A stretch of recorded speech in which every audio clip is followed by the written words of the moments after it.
Hi everybody, this is part 3 of the Circuit Skill Builder Public Forum Nationals 2025 Prep Drop. My name is Sterling Utovac. If we haven't met before, I competed primarily in Lincoln Douglas and cross-examination debate for Palos Verdes Peninsula High School, where I'm currently a senior. I broke at the Tournament of Champions twice and was ninth speaker most recently. And I'm going to go over the affirmative case that we're putting out for this topic. I'm going to break this down into 3 segments. The first is my thoughts about the topic itself. And then the second is about the first contention. And then the third is about the second contention and how I think that they fit together. The first thing that I'm going to talk about is my thoughts on the topic itself. Similar to Willie, I think that getting into the specifics debate is dangerous given political orientations of judges. It's for that reason that the specifics that I've chosen, for this case at least, are ones that are generally non-controversial. So considering that this is a competition where the majority of judges are not going to be familiar with debate and are not going to be familiar with norms about technicalities and setting biases aside, with many of them being parents of students competing at the tournament, getting into issues about like Trump's executive orders or like executive orders under the Biden and Obama administrations that represent recent political controversies is dangerous ground. It's for that reason that the ground that I've chosen to lay out in this affirmative case is primarily tied to the civil rights movement, which is something that hopefully that everyone who will be judging at this tournament believes was a good thing. The second thing that I wanted to talk about the topic itself is that while I think there are certain structural impact framings and critical lenses to interpret this topic as a primarily critical debater and researcher myself, that obviously was something that I put thought into, but I do think that the resolutional wording of benefits outweigh the harms is particularly dangerous for this because the resolution seems to presuppose a utilitarian calculus. But ultimately, I don't think impact framing is going to be important, which is why this case doesn't really have a framework, because I think that the resolution and just the nature of how public forum debate works with pros and cons necessarily limits that out. Okay, the first thing I'm going to talk about is this first contention, which is called efficiency. This first Porter card just gives an explanation of why executive orders are getting more common. The thesis of this contention is that getting things done legislatively is difficult. As a result, presidential unilateralism offers a shortcut that allows us to get things done when things need to get done. This Porter card argues that in the last 25 years, we've seen an increase in executive orders, and that's a good thing because we're seeing that policies are being redirected and that the government is more able to efficiently get things done quicker. The second card from Jacob is not really related to the topic, but just makes a sort of impact framing claim about how polarization in Congress is getting worse. Bipartisanship is going down. There's less and less bills that are being done by both Republicans and Democrats. And overall, especially since the 2016 election, we've seen that this issue tends to get worse. And so this acts as sort of a brink for the arguments that we're going to be making about the topic itself. This Francis evidence is probably the best card in the case, other than the last Wetzel evidence at the bottom. I think that this Francis card is good because it gives us a series of scenarios that can be easily explained as impact scenarios. This isn't your nuclear war terminal impact card that you might have on the national circuit, but I think there's a couple of reasons why crisis management might be important. Think about it. We really can't predict most of the way that the world is going. We live in an unpredictable, rapidly modernizing and changing world where we see things like the war in Ukraine, climate change, the COVID pandemic, the 2008 financial crisis. We've seen all these things happen in our lifetime or our parents' lifetime. And in a world where it's getting harder for Congress to agree to get things done, it's important to have a quick response to these things. Francis makes the argument that executive orders are important because they allow the president to get things done when things really need to get done, and gives empirical examples like financial crises and natural disasters, without which, if we were to wait for official legislation to pass, there would be little for executive agencies to do in order to resolve these crises.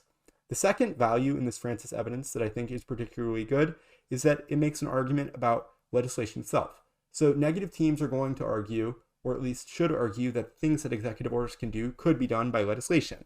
Since you want to put them in a box where they have to say that they say all executive orders are bad, which is more of a meta-strategic claim than something specifically endorsed. But at least from my perspective on the topic, you want to limit what they're able to say and how they're able to say it. But that being said, you want to argue that legislation itself is difficult to interpret, especially with things like Chevron deference ending recently by a Supreme Court decision, which is something that, while we didn't choose to include evidence about it in this case specifically, is something that you and your team could choose to add to it if you choose to find these articles. I found some of them, but I wanted to keep this simple and accessible to judges who might not have the most experience with debate. Essentially, that argument would look along the lines of there are certain things where agencies were prior able to determine their own interpretation of what is and isn't legal that now are no longer an option, and that executive branch direction is necessary for us to have a government. Because it's a question of whether or not we have an executive branch that functions or a president that simply is able to sign documents without little power for the enforcement of those documents, which is essentially what executive orders are in the first place. The second contention is really straightforward. You don't really need to understand a lot about the government, the way things work, or really even the modern world, since this is premised on the civil rights movement. This first piece of evidence talks about the 1948 desegregation of the U.S. military under President Harry S. Truman.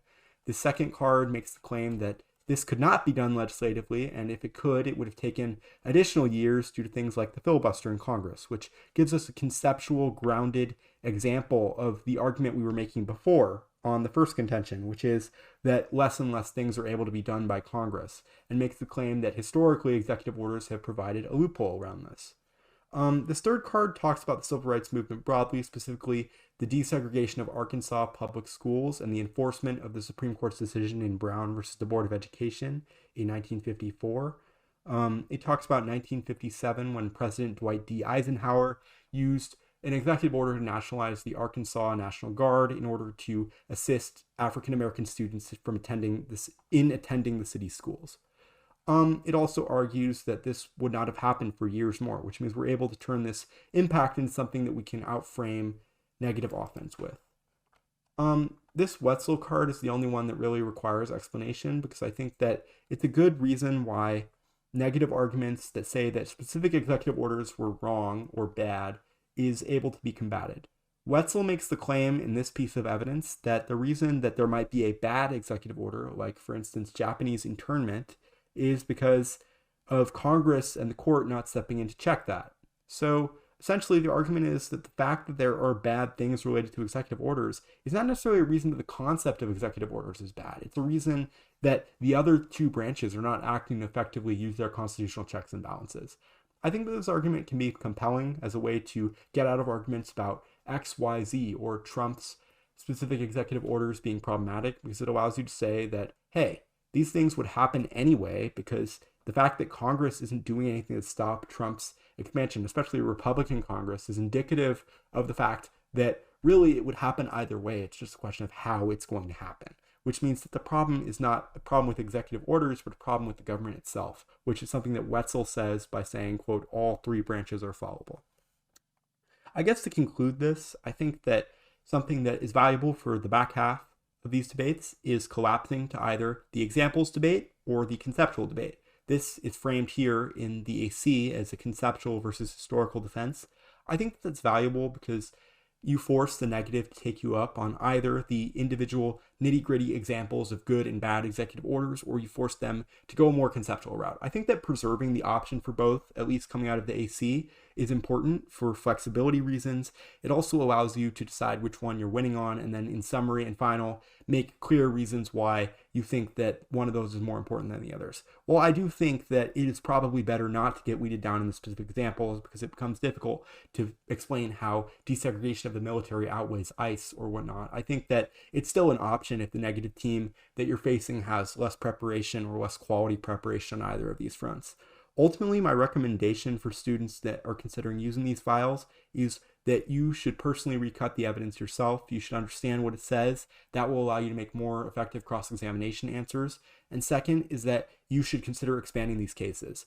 Sure, they've been timed to be 4 minutes, but you should think in terms of what could I de-highlight? What could I add? How could I make this more personalized and more something that I am proud of going into a round knowing that I'm understanding? But that's ultimately the point of doing these prep outs, of doing these things and making these videos. It's to give people the opportunity to come into a round knowing that they have something to say, something so that they know that the reason that they lose a specific debate won't be because they had to study for their history final. Anyway, thanks for stopping by in this video. If this file helped, you're welcome to leave a like on this video. And if you have any questions, you're welcome to email me. My email will be on the file. Thank you.